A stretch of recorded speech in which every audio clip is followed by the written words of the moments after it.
Building Experience aims to offer an invaluable work placement opportunity as well as support for young people embarking on a career in the construction industry. The scheme offers a 5-week paid work placement with Cartrefi Cymedol Gwynedd, along with a bursary for further educational development.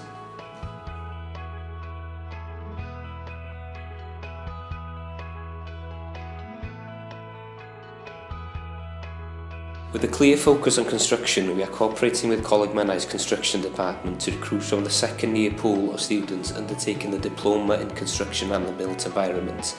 Application forms are invited from students, with interviews then being held to recruit the final numbers. In previous years, we have recruited up to 4 successful students, but this can change yearly.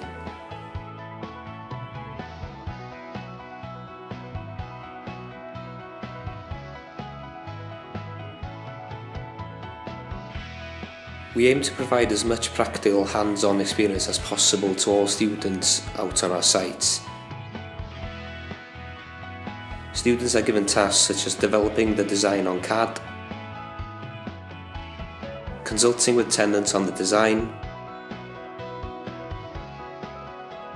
tendering out the work and evaluating tenders.